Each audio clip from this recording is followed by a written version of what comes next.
I've referred repeatedly to the peoples of the north, the nomadic peoples, the pastoral peoples, the people outside of what we might call China proper, although now they've been incorporated into the People's Republic of China, and were in fact incorporated before 1949 as well, many of them. Today we really need to take this topic to take it on head on with certainly the most successful group of nomads, the Mongols. The northern border of Chinese dynasties was a border in many senses.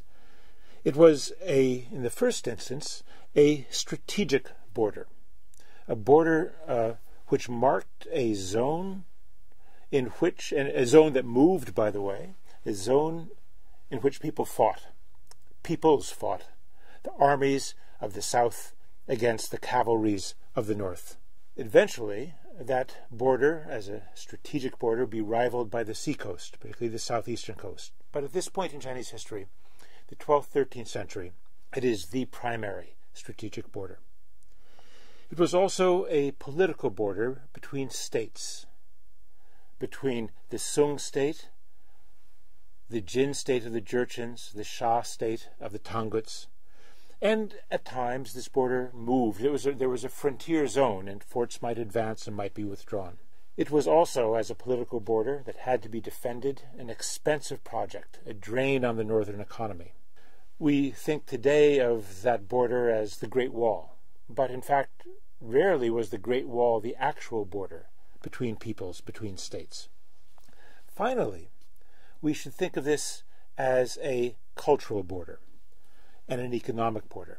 In this case, the kind of border we're talking about is the border between the steppe, the grasslands, the arid grasslands of the north, and the sown, the agricultural farmland of the south. The contrast between steppe and sown can be thought of in lots of ways. The northern part, the steppe, the desert, and then further north, the forests of the far north, the sown, farming, dryland farming in the north, rice farming, wetland farming in the south, nomads who rode on horse and ate sheep, sedentary farmers who used oxen to plow and ate chicken and pigs, nomads who lived in yurts, tents that they could pack up and take with them as they moved, and still today we find yurts in Mongolia, and the farmers in the south, the sedentary farmers living in houses in villages. Northerners, the northern peoples, living as tribes, organized into tribes. The southerners, the land of the sedentary, the land of the sown, organized into villages, tax-paying villages, confederations of clans among the nomadic peoples, the pastoralists, administrative hierarchies of provinces, prefectures, counties, cities in the south. In the north, no permanent government. Confederations sometimes single rule, centralized rule, but by and large, a permanent centralized government was not the norm. And in the south, permanent centralized government, bureaucracy, was the norm. The rulers of the north are not called emperors, they were called khans. The rulers of the south, emperors.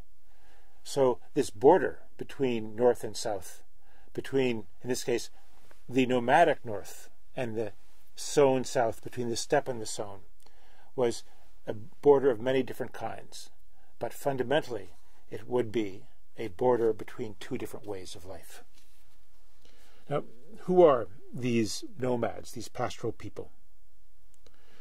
From the perspective of the farmers, the sedentary people of the south, the agriculturalists of the south, they're very different. They live with their flocks, they move with the seasons.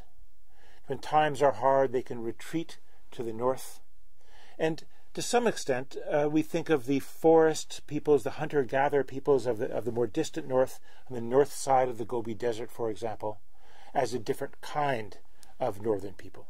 But perhaps, in fact, the nomads and the hunter-gatherers of the forests were somewhat interchangeable, that nomads, when times got hard, went to the forests forest people, when times got better, might put together horses and go south. Let's look at the map to see the configuration of powers in the 12th century. To the south, we have Sung. Sung had lost control over the North China Plain, the rich, prosperous, densely populated North China Plain, to an invasion by the Jurchens in the 1120s, who had established the Jin dynasty. The Tanguts had established their Xixia dynasty or Xia dynasty in the 1030s. Now the Sung had had a northern border going north of the North China Plain, but sometimes south of the Great Wall, to defend it against the peoples to the north. Now the Jurchen's Jin dynasty and the Tanguts had their own northern border to defend against these peoples here to the north, the Tatars, the Mongols, and so on. In fact, what we're looking at is an area that we today call Mongolia, but which in the 12th century was still composed of different nomadic peoples. The Tatars, the Mongols, our main concern today, but at that point not the most powerful of tribes by any means, the Onguts, the Merkits, the Keryets, the Naimans. In the 12th century, the Mongols would have to take on the Tatars and all the other peoples of the steppe and conquer them one by one. It would then move against the Tanguts, then against the Jurchens. Ultimately, much later, after conquering the rest of Central Asia and invading the West, it would conquer Sung.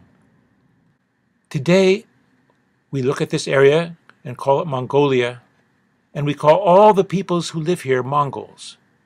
The peoples of the northeast would be the Manchus, we'll talk about them later, the Jurchens at this point in time, but the people of the north would, Mongolia today, Inner Mongolia, are Mongols, as one tribe, so to speak. But in fact, in the 12th century, the Mongols were a single tribe among many, many tribes, located on the eastern part of the steppe, up by the forest, and they were a marginal people at best. They were not one of the central strong tribes among the pastoralists. And that there were other northern peoples as well, the Tanguts and the Jurchens, who had established empires with emperors who were also at the same time Khans. But in the 12th century, these tribes were united under a single Khan, and with the army that resulted, that leader went out to conquer most of the known world. That leader, Chinggis Khan, began his life with the name Temujin, will be the subject of our story today.